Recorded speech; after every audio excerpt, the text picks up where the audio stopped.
आप अपने ऊपर ले लोगे और सामने वाले या कार्य करने की जो भी सिस्टम है, जो कार्य जैसे ही जा रहा है उसमें कोई भी प्रॉब्लम आप आने नहीं दोगे, तो जाहिर है सक्सेस तो मिलेगा ही मिलेगा। अगर उल्टा हो गया, आपने फोकस अपने आप को कर लिया, आप ये सोचोगे चाहे भाड़ में जाए काम का जो होना हो, मुझे कोई तकलीफ नहीं आनी चाहिए, तो इसमें तो कोई विवेक है ही नहीं। इसमें कार्य बिगड़ेगा ही बिगड़ेगा। इसीलिए अध्यात्म प्रिय व्यक्ति कभी भी ये नहीं सोचेगी, वो हमेशा ये सोचेगी कि मेरे आसपास की किसी भी व्यक्ति को मैं कोई भी तकलीफ होने नहीं दूंगा। और इसी कारण वो जो भी तकलीफ आएगी, जो भी फेस करना पड़ेगा, जो भी प्रॉब्लम्स आएंगे, जो भी फिजिकली इंटरफियरेंस आएंगे, वो सारा अपने ऊपर ही वो ले लेगा। इसको ही न्यायी और विवेकपूर्ण व्यवहार कहा गया है। इसको निर्लेपता कहा गया है। निर्लेपता मतलब मैं खुद के लिए एकदम निर्लेप हूं, मैं मेरे शरीर से निर्लेप हो गई हूं कि भाई तकलीफ आए मेरे शरीर को आए, कोई फर्क नहीं पड़ता, क्योंकि मैं हूं ही नहीं। दृष्टाभाव आ जाता है ना जिस दिन व्यक्ति के अंदर, वो ये सोचने लगता है ये जो कुछ भी हो रहा है या जो कुछ भी हो रहा है वो मेरे शरीर के साथ हो रहा है, वो मेरे साथ कुछ भी नहीं हो रहा है।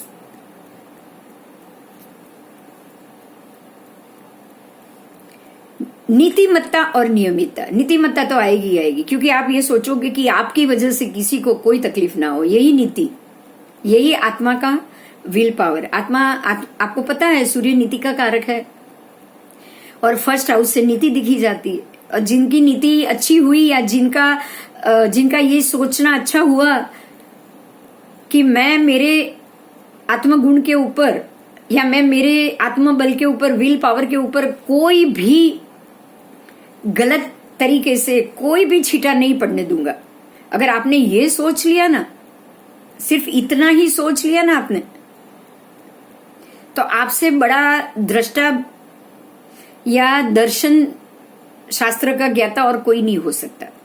दर्शन शास्त्र यही सिखाता है। दर्शन शास्त्र अपने आप को और दुनिया की व्यक्तियों के दिमागों को सोचना और समझने का तरीका बताता। और जिन्होंने ये सीख लिया ना, वो हर एक व्यक्ति को जन कल्याण और परोपकार उसी रूप में कार्य करते करते करते अपनी पूरी जिंदगी निकाल लेते। उसके बाद है नियमितता।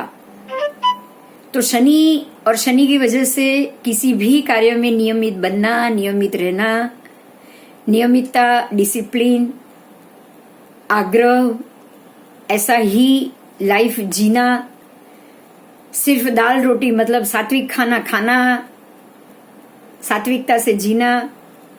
विदुर की झुपड़ी में ही कृष्ण को अच्छा लगता था, वो कभी भी महाभारत में कौरवों के महल में या पांडवों के महल में नहीं रहे, कभी नहीं रहे।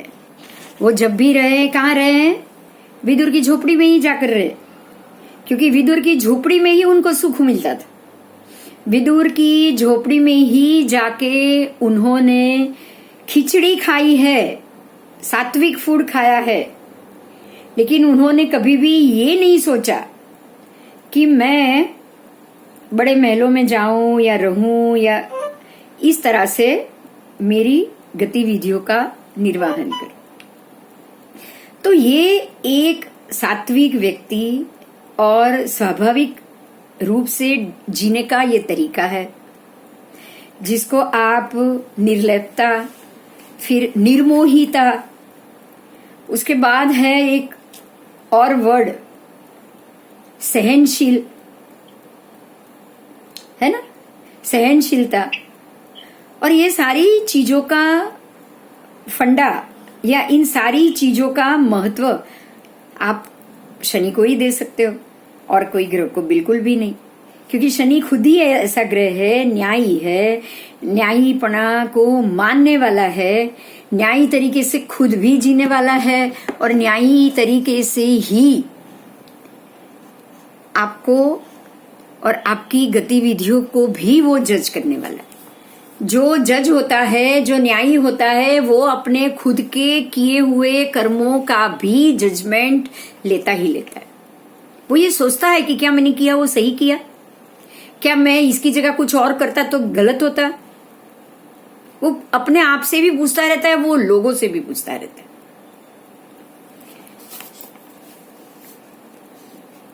उसके बाद है निर्माई। माया नहीं है उसको। माया का अर्थ क्या है समझना। माया का अर्थ लालच नहीं होता कभी भी। माया का अर्थ कपट होता है। कपट, कपट मतलब टेढ़ी उंगली से घी निकालना, उसको ही माया कहते हैं। यही संसार की माया है। संसार ने ये माया जाल में हम सबको फंसाया हुआ है। आप अपने बच्चों को खुश करने के लिए, उनको सुखी करने के लिए पैसे ज्यादा कमाना चाहोगे। पैसे ज्यादा कमाने के लिए धंधे में कुछ न कुछ उल्टा सीधा करना चाहोगे, या फिर इनकम टैक्स से पैसे ज्यादा बचाओगे और घर में ज्यादा लाओगे। ये सारी चीज ही माया है। कृष्ण ने की वो लीला थी और हम जो कर रहे हैं वो माया है। आप अपनी ही चीजों को ज्यादा अच्छे से संभालने के लिए जो कुछ भी कर रहे हो वही माया है, और इसी माया में फंसे हुए हम अपनी जिंदगी का निर्वाह कर रहे हैं। लेकिन शनि का जातक इन सभी मायाओं से बाहर होता है। उसके बाद है जन कल्याण, परोपकार। ये तो है मुख्य शनि का कार्य। शनि की राशि है कुंभ, और कुंभ राशि को परोपकारी राशि कही गई। कुंभ राशि का आकार भी वही है कि भाई तू पानी का घड़ा ले या दूध का घड़ा, घड़े में क्या है किसी को नहीं पता, इसलिए तो कुंभ को गुड़ कहा जाता है। कुंभ राशि वाला व्यक्ति ही गुड़ है। कुंभ के प्रभाव में रहने वाला कभी भी अपनी गतिविधियों को आपके सामने बताएगा नहीं, क्योंकि कुंभ घड़ा लेकर निकला है। घड़े में क्या है वही नहीं पता। अमृत भी हो सकता है, पानी भी हो सकता है, दूध भी हो सकता है, छाछ भी हो सकती है, यहाँ की जहर भी हो सकता है, मालूम नहीं क्या। पर जन कल्याण तो है ही वो, क्योंकि लोगों को लेने देने के लिए निकला है और दे भी रहा है। आकृति ऐसी है, घड़े में से पानी सबको वो पिला रहा है। बराबर समझदार। अब ऐसे विवेक जन्य इंसान को तो हम समझदार मानेंगे ही मानेंगे। लेट गो करने वाला, बांध छोड़ करने वाला, किसी भी बात को वो पकड़कर नहीं बैठता। हर चीज में उसको ढील देनी है, सामने वाले को समझा बुझा के काम निकलवाना है। कभी दादागिरी नहीं रहती उसकी। माफी देने वाला, बात को छोड़ने वाला, माफ करने वाला भी शनि और माफी देने वाला भी शनि। शनि का जातक ऐसा होगा, अगर उसके साथ किसी ने बहुत बड़ी गलती भी कर ली ना, बहुत बड़ा गुनाह भी कर लिया ना, तो भी अगर सामने वाला आके बोलेगा ना कि भाई जाने दे, मुझे माफ कर दे, मुझसे गलती हो गई, तो वो माफ कर देगा। समय की गति परख कर व्यवहार करने वाले, समय की गति को वो जानते हैं, समय की नाड़ को वो परखते हैं और सोचते हैं कि अब कौन सा तरीका अपनाया जाए जो लोग एक्सेप्ट कर लेंगे। वो खुद को बदल देते हैं, बदल सकते हैं उसके लिए। जो चली हुई रूढ़िवादी गतियों है उसमें से बाहर निकालने वाले भी शनि के ही जातक होते हैं। विधवा विवाह, सती प्रथा, ये सारी चीजों को की जंजीरों से मुक्त कराया है। तो जो जो लोग इसके लिए लड़े हैं ना, वो सारे, क्योंकि ये दुनियादारी से दूर है, उनको दुनियादारी से कोई लेना देना नहीं। एक दुनियादारी बन गई थी सती प्रथा, और स्त्रियों को जलाया जाता था।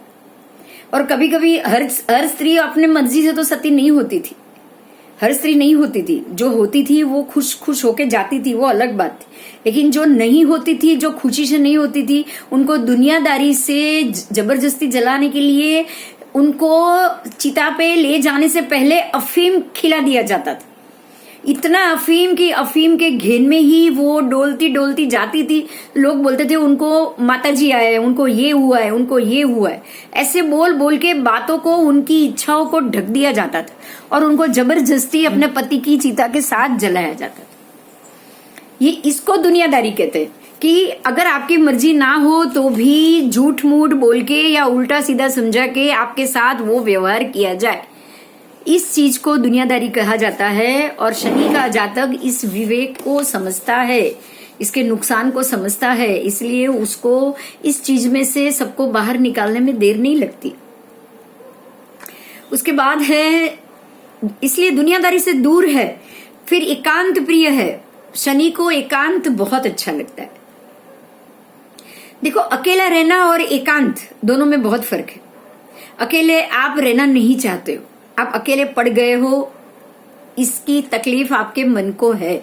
और एकांत वाला खुद अकेलापन चाहता है, वो खुद दुनिया से दूर होके कुछ घंटों तक अपने आप, अपने अंदर अपनी पूरी गतिविधियों को सिर्फ जानना चाहता है।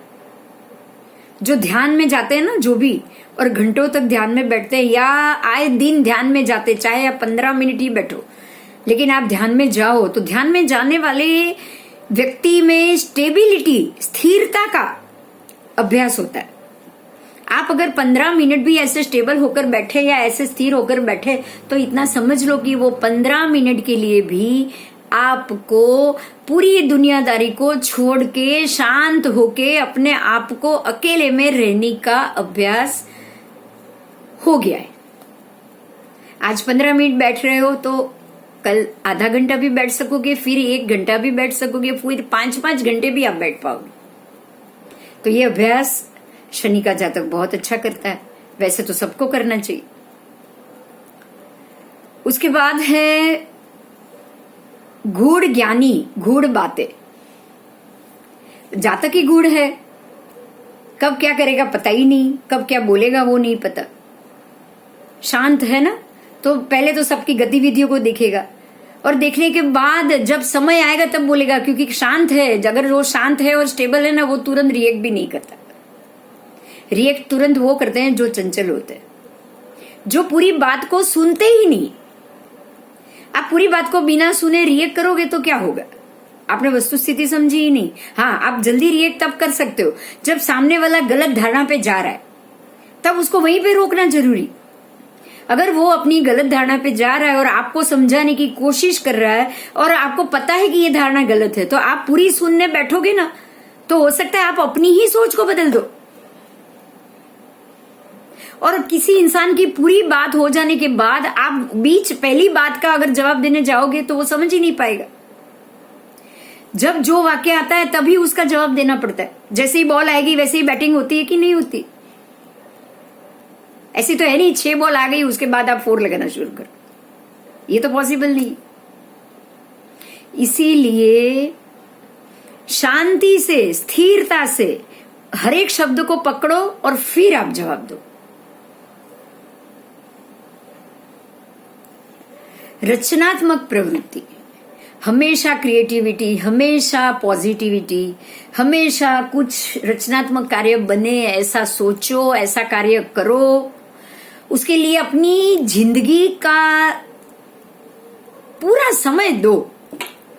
रचनात्मक कार्य होना चाहिए। ये 1 घंटे का जूम इतना बढ़िया मुझे लग रहा है और मैं उतनी ज्यादा इसकी फैन हो गई हूं। क्योंकि मैं आप लोगों के सामने महीने में 1 बार आती थी। बोरीवली तो मुझे याद है पिछले साल में सब्जेक्ट लेने के बाद भी मैं 4-5 बार मुश्किल से आई होंगी। बोरीवली के सारे स्टूडेंट जानते हैं ये। और जूम पे कितना मजा आ रहा है बोलो। हफ्ते में 2 दिन 3 दिन तो हम ऐसे ही, 4 दिन तो हम मिलते ही मिलते। इस हफ्ते में तो 5 दिन हो गया। हफ्ते में 5 दिन 5 घंटे का मतलब क्या हो गया आप सोचो। तो ये होता है रचनात्मक कार्य और ये होती है रचनात्मक प्रवृत्ति। ऐसी प्रवृत्ति करो जिसमें से कुछ क्रिएशन हो, जिसमें से कोई अच्छी बातें बाहर आए। आप 4 लोग बैठ के कोई अच्छी बातों के लिए डिस्कस करो, ये बहुत जरूरी। उसके बाद है एकत्व करना, आयोजन करना। आयोजन करो, एकत्व करो, सबको इकट्ठा करो, सबको संजो, संयोजन करो। भागला नहीं करना है, विखवाद नहीं करना है, किसी भी संगठन को तोड़ना नहीं है, किसी भी क्रिएटिविटी को खत्म नहीं करना है। अगर कोई पॉजिटिव काम हो रहा है तो उसको रोकना नहीं है, उसको सपोर्ट करना है। आयोजन नियोजन, इसको ही आयोजन नियोजन कहा जाता है कि अगर आप कोई किसी भी अच्छी कार्य हो रही है तो उसमें आयोजन करो। और अगर कोई लगे कि ये कार्य में ये चीज गड़बड़ वाली हो गई तो उसका नियोजन कर लो। मतलब चीज को संभालो, बिगड़ने ना दो अच्छा करो, बिगड़ने ना दो, अच्छा करो, इसको ही आयोजन नियोजन कहा गया। भविष्य की प्लानिंग, उसके बाद शब्द है भविष्य की प्लानिंग। एस्टीमाई, आपको दूरंदेशी अगर याद आ जाए तो शब्द दूरंदेशी, भविष्य का सोचना, भविष्य के मामले में प्लान करना और आगे की पीढ़ी के लिए क्या अच्छा है उसका आज से ही सोचना। आपको ये पता होगा पिछले 5 सालों में 2-4 चीज बहुत अच्छी मोदी साहब गवर्नमेंट लाई है। एक तो ये है पानी का रिजर्वॉयर, पानी को इकट्ठा करना, क्योंकि उनको लग रहा है कि आगे की पीढ़ी में जब भी जमीन के नीचे पानी खत्म हो रहा है, अब ज्यादा डीप खोदने के बाद ही नीचे से पानी मिलता है, नीचे से पानी लेने के लिए ज्यादा गहराई में जाना पड़ता है। इसके लिए उन्होंने ये सोचा है कि पानी की सतह नीचे उतर गई, पानी की सतह नीचे उतर गई है तो अब बारिश का पानी जमीन में जाना ही चाहिए। बारिश का पानी जमीन के अंदर जाएगा तो ही पानी स्टोर होगा, क्योंकि नीचे का पानी तो हम यूज कर रहे। तो ये हुआ भविष्य का प्लान। ठीक है, अब आपका ये इसमें से तो हो गया है। अब हम मेडिकली पीछे से लेंगे। मेडिकल वाला एरिया निकालो आप। उसके लिए है पेज नंबर 54, पेज नंबर नहीं 54 नहीं है, 35 के आसपास है शायद।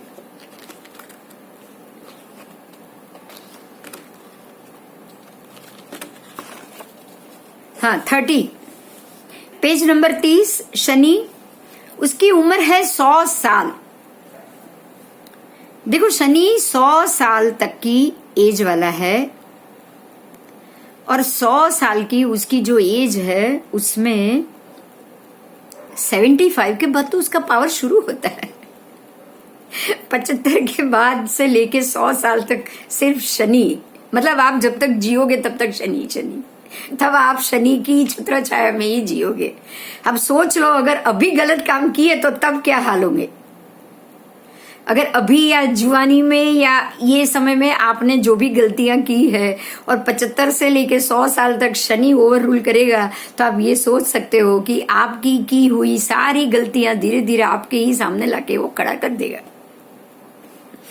उसका गुण है तमस। तमस गुण का अर्थ होता है कि जो चीज जैसी है वैसी ही मात्रा में सामने वाले को दे। तमस गुणी 2 ग्रह है, स्पेशली एक ही बोलेंगे हम, राहु केतु भी तमस गुणी है, लेकिन पॉजिटिव ग्रह देने में हम सिर्फ शनि को माने। जाति है वर्ण शंकर, मिक्सअप है, हाई मिक्स ब्रीड है ये। उसके बाद रंग है काला, अधिपति देव है ब्रह्मा। फिर ग्रह नपुंसक है, मतलब अपनी क्रिएटिविटी उसके पास नहीं। उसके बाद जो गुण जो हो चुके हैं वो मैं नहीं बोलूंगी, जो आगे आ गया है उसको मैं अवॉइड करूं, क्योंकि हमने सब बोल दिया। निर्लिप्तता, निर्लोभिता, निर्मलता, निर्माई, न्याय, ये सारा हो चुका है। ठीक है, उसके बाद है प्रकृति, उसकी वात प्रकृति। वात मतलब वायु प्रकृति, ये ग्रही है वायु का, ये ग्रही है वायु को उत्पन्न करने वाला। उसके बाद शरीर धातु में है मज्जा तंतु। मज्जा तंतु का अर्थ है नाड़ियां। इसमें मज्जा तंतु मतलब हड्डी के मांस, अंदर का मांस आपको नहीं लेना है। ये मज्जा तंतु का अर्थ है आपके शरीर में जितनी भी तंतुएं हैं, वो तंतु कितनी है 72,000 नस नाड़ी, वो सारी 72,000 नस नाड़ी के ऊपर शनि का अमल रहेगा। स्नायु, हमारे शरीर में स्नायु, जो आप वो पिक्चर देखते हो ना, प्रोटीन या एक्सरसाइज करना और उनकी बॉडी में हाथ और पैर में जो पूरा नस का लाइनिंग और झुंड दिखता है, वो स्नायुबद्ध शरीर शनि का जातक है। ठंडा ग्रह है ये, बिल्कुल ठंडा है, खुद भी ठंडा है, आपको रखेगा भी ठंडा। उसके बाद सुबह के समय में ये बलवान होता है, शनि सुबह में ज्यादा बलवान। दिशा पश्चिम दिशा है, पक्ष है कृष्ण पक्ष बलवान, वध पक्ष में इसका बल ज्यादा मिलेगा। शनि शुभ हो तो पैर में लंछन लगता है। पैर में लंछन का क्या मतलब हुआ? देखो लंछन है ना, नेचुरल प्रोसेस होना चाहिए। आपको कोई चीज लग गई या कुछ लगा तो वो भी हो सकता है। कब हो सकता है पता है? जब कुंडली में शनि राहु केतु के साथ बैठा हो। अगर कुंडली में राहु केतु के साथ शनि है तो ये लगना पैर कटने तक की बारी आ जाएगी। अगर किसी का पैर कटा हुआ है, एक्सीडेंटली कटा हुआ है, जो भी कमर के नीचे से जिनका पैरालाइज हुआ है, जो पहले पोलियो बाढ़ लकवा हम बोलते थे, या उसके किसी के एक्सीडेंट में दोनों पैर कट गए, तो समझना कि इसका शनि कोई ऐसे नेगेटिव ग्रह के साथ बैठा है जिसका फल इसके शरीर को भुगतना पड़ा। जीवन का अंत करना, इसका कारक क्या है? शनि किस चीज का कारक है? शनि आयुष्य के अंत का कारक है। आपका आयुष्य खत्म होगा, आपकी सांसें की स्विच, ब्रीदिंग की स्विच को बंद करना वो शनि का काम। मृत्यु देना, वैसे शनि आयुष्य ही देता है, वो मृत्यु देकर भी दे तो आपको आयुष्य ही रहे। उसने 100 साल की आयुष्य देने की जगह उसने 80 साल तय कर दिया आपको कि आपको 80 साल होंगे, उसके बाद मैं लेने आऊंगा, तो वो लेने आएगा ही आएगा 80 के बाद। 80 के बाद जिस दिन वो आएगा, उसने आपके 80 साल कंप्लीट कर लिए, तो आपको आयु ही तो दिया ना। जैसे ही उसका आयु दिया हुआ आयु समाप्त हो जाता है, वैसी ही आपकी मृत्यु हो जाएगी। ठीक है, शनि जातक के द्वारा किए गए कर्म के हिसाब का फल देता है, वो अपना कुछ नहीं देता, इसलिए वो नपुंसक है। उसको नपुंसक क्यों कहा गया? उसकी क्रिएटिविटी नहीं है क्या? बहुत बड़ी क्रिएटिविटी है। आयु देना कोई छोटा काम नहीं है, आयुष्य का अंत करना भी कोई छोटा काम नहीं है, कर्मों का हिसाब करना तो बहुत बड़ा काम है। फिर भी नपुंसक क्यों? क्योंकि वो खुद का फल नहीं दे रहा है, आपके ही किए हुए कर्मों का वो हिसाब कर रहा है। उसने ये नहीं सोचा कि मैं मेरा फल दूं, उसने ये सोचा कि तूने जो पाप कर्म किया है उसका फल मैं तुझे दूं। उसके बाद तमस और प्रकृति, गुस्से वाली प्रकृति, जैसा कर्म करोगे वैसा ही हिसाब देना है, यदि आप भोगना चाहो या नहीं चाहो। देखो, आपको मान लो कि 80 साल की उम्र में पैरालिटिक अटैक आया, आप पैरालाइज्ड हो गए, आप बेड रिडन हो, और आपको 100 साल तक उसने आयु दी रखी। 10 साल हो गए, आप रोज बोलोगे अब तो मैं बेड रिडन हूं, मैं कुछ खा नहीं सकता, उठ नहीं सकता, घूम नहीं सकता, मर्जी चाहे रह नहीं सकता, सारा टॉयलेट बाथरूम ये सारा मुझे बेड में करना पड़ रहा है, मैं जीना नहीं चाहता हूं। आप यहां तक भी सोच लोगे कि अब मैं जल्दी से मर जाऊं, अब मैं जल्दी से मर जाऊं, तो वो मौत देगा नहीं। और अगर आप 35-40 साल में ही आपने बहुत बढ़िया 3-4 मंजिला बंगला बनाया है, 2-4 गाड़ी है, नए नए हम ये बोलते हैं ना, नए नए ये घर में रहने आए हो और एंजॉय कर रहे हो, फॉरेन घूम रहे हो, ये घूम रहे हो, 2 साल हो गए, 3 साल हो गए, अचानक आपको पता चला आपको ब्लड कैंसर हुआ है, डॉक्टर ने बोल दिया कि अब 3 महीना या 4 महीना उससे ज्यादा आप नहीं जियोगे, तब आप ये बोलोगे ये सारी चीज मुझे छोड़ के जाना पड़ेगा, मैं भगवान तू मुझे लंबा आयुष्य दे, तब भी आपको वो नहीं मिल सकता। इसीलिए